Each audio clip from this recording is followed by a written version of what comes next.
You're a superhero.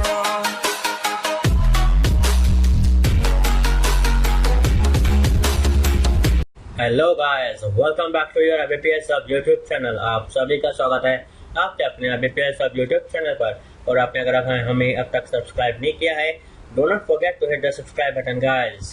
So let's get started. So this is our daily Hindu vocabulary day 22, and whatever written up here guys is true. You can make it possible.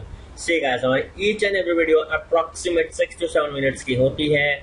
So अगर आप देखेंगे approximate 13 to 6 180 minutes होते हैं, या आप कह सकते हो 200 minutes approximate।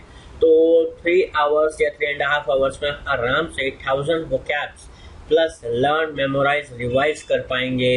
ठीक है, so you can make it possible guys. So first vocab of the day is genuflect, and genuflect एक वर्ब है और इसका मतलब होता है to touch the knee to the floor और ग्राउंड, स्पेशली इन वर्शिप। मतलब अपने घुटने को टेकना किसी भगवान के आगे, किसी पर्सन के आगे जिसको आप वर्शिप करते हैं, पूजा करते हैं। तो इसके सिनोनिम होते हैं नी, stoop, grovel, bow down, aqueous. और एक्विस का मतलब होता है किसी की बातों के साथ कंप्लाई करना, मतलब हाँ में हामी भरना। When you are worshipping him or her or a god, okay? और stoop, grovel, bow down, ये सारे के सारे synonyms है, proper synonyms, no difference in their meaning with regard to kneel या kneel down भी कह सकते हैं आप। ठीक है, तो एंटोनिम इसके क्या क्या होते हैं। यहाँ पे आप जब उसकी पूजा कर रहे थे गॉड की, तो आप उसको डिसरिस्पेक्ट करेंगे, डिसरिगार्ड करेंगे, तो बिल्कुल यही इसके एंटोनिम बनते हैं। डिसओबे करना किसी की बातों को, या ओवर रूल करना, उनकी जो भी वो बातें समझा रहे हैं आपको उसको ऊपर ना ध्यान देना, इग्नोर करना, या शन करना, उनकी बातों को बिल्कुल चुपचाप से सुनते रहना और कुछ रिएक्ट नहीं करना, या उनकी बातों को ही डाइल्यूट कर देना, मतलब कोई मीनिंग ही नहीं बनता आपके लिए उनकी बातों का। तो इसका सेंटेंस क्या बन सकता है, India can't make a US company genuflect on command. India नहीं कर सकता, क्या नहीं कर सकता, एक यूएस कंपनी को genuflect करना, मतलब नील डाउन करवा देना अपनी कमांड पे। नील डाउन करना मतलब झुका देना अपने आगे, वो नहीं कर सकता इंडिया यूएस कंपनी के साथ एक कमांड पे। Okay, so second vocab of the day is emblematic, और एम्बलम भी आप कह सकते हैं। और एम्ब्लेमेटिक एक एडजेक्टिव है और इसका मतलब होता है रिलेटिंग टू और कंस्टिट्यूटिंग एन एम्बलम और सिंबॉलिक और सिंबल।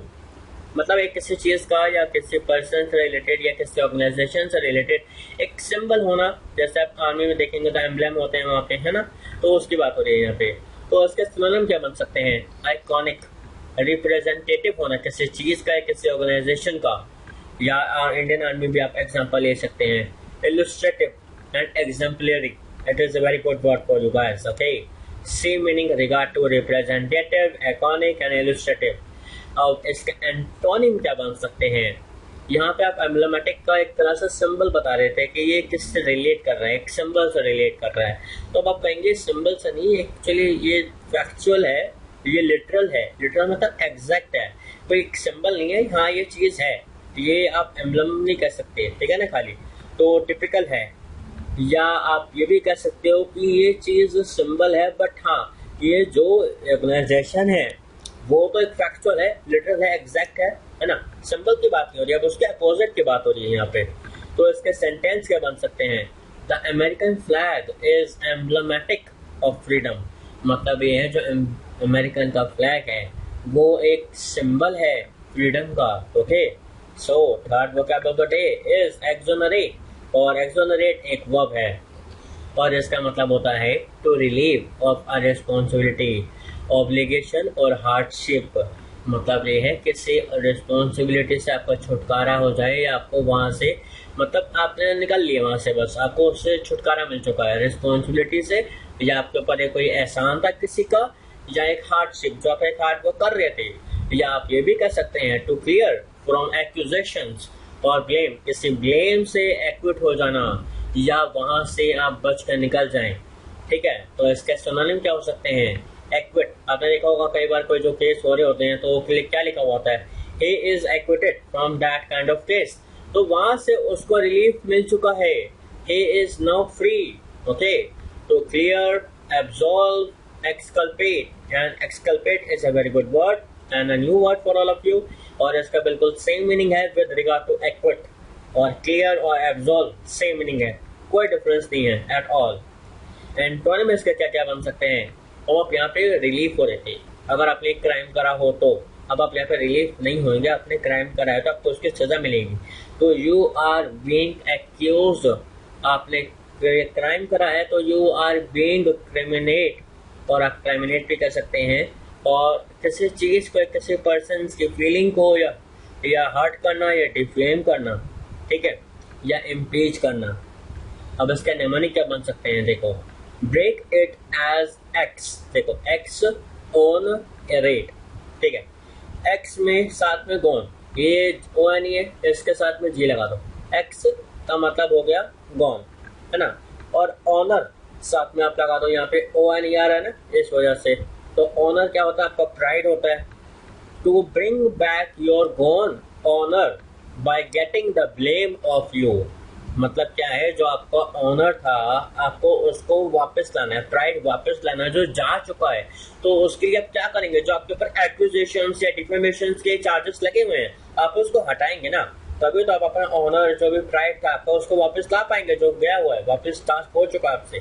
तो इसका आप निमोनिक ऐसे बना सकते हैं। Okay, so fourth vocab of the day is vigilant, और विजिलेंट एक एडजेक्टिव है और इसका मतलब होता है alertly watchful, especially to avoid danger. इसका मतलब ये है ध्यान से देखना, अलर्ट रह के किसी चीज को देखना ताकि डेंजर से बचा जा सके। तो इसके सिनोनिम्स क्या हो सकते हैं?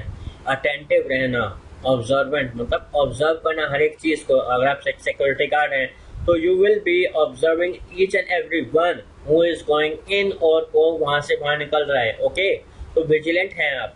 वाइड अवेक, बिल्कुल आंखें खोली रख के बिल्कुल हर चीज को देखते रहना, और Argus eyed, and that is a very good word for all of you.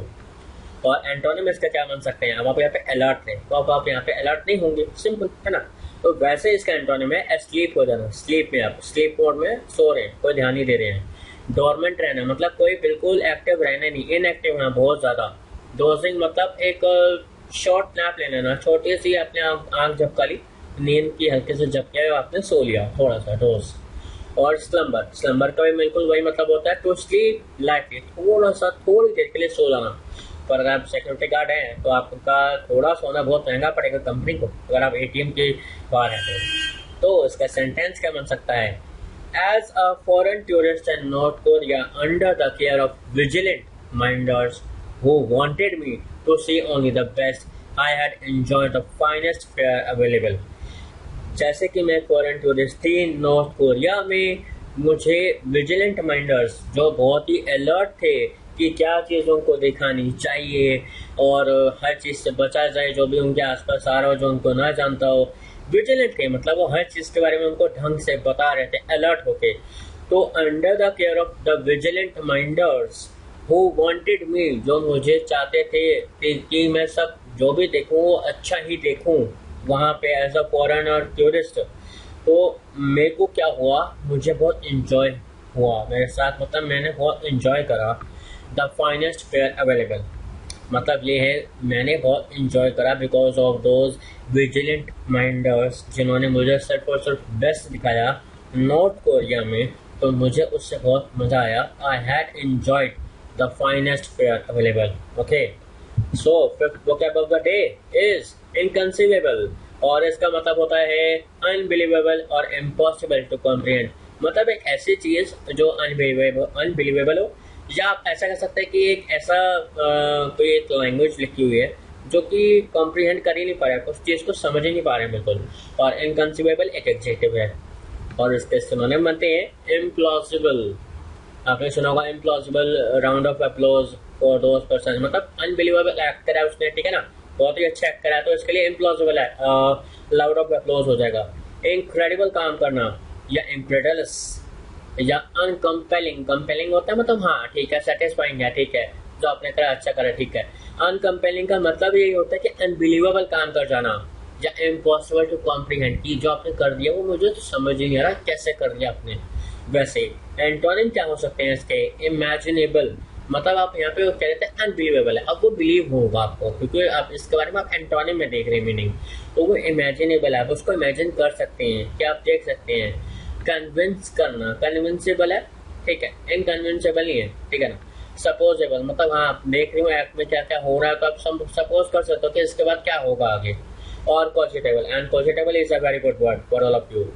And plausible, और प्लॉजिबल का मतलब होता है लाइकली टू हैपन, और यहाँ पे हम बात कर रहे थे इम्प्लॉजिबल की, मतलब आपको अनलाइकली टू हैपन, मतलब ये है कि आपको पता ही नहीं था कि ये चीज हो सकती है और वो चीज हो गई, तो that thing is implausible, okay. और इसका सेंटेंस क्या बन सकता है, the fire caused an inconceivable amount of damage, इसका मतलब ये है कि जो फायर हुई उसने एक अनबिलीवेबल, मतलब इतने गंदे तरीके से डैमेज करा है प्रॉपर्टीज को, बिल्कुल वो इनकंसीवेबल डैमेज है, मतलब ये इतना डैमेज हमने सोचा ही नहीं था कि हो जाएगा फायर से, okay. So thanks a lot guys, do hit the subscribe button if you haven't subscribed our channel till now. Do like, comment, share, and for any query guys comment down below in comment section। आपके कोई भी सुझाव हो, कोई भी queries हो, आप कुछ हमें बताना चाहते हैं, क्या आपने कंटेंट हमसे चाहते हैं, और आप हमें नीचे कमेंट सेक्शन में आपके सुझाव बता सकते हैं। So thanks a lot guys, and yes one more thing and that is आपको वो कैप की PDF हमारी डिस्क्रिप्शन में मिल जाएगी, और आपको हमारी वेबसाइट जो है IBPShub.com, जिसका लिंक मैं आपको डिस्क्रिप्शन में दे दूंगा, वहां पे आप जाएंगे तो आपको सारी आज तक के वो कैप्स की PDFs मिल जाएंगे, okay. So thanks a lot guys, take care, bye bye, signing off, Vinay Juneja.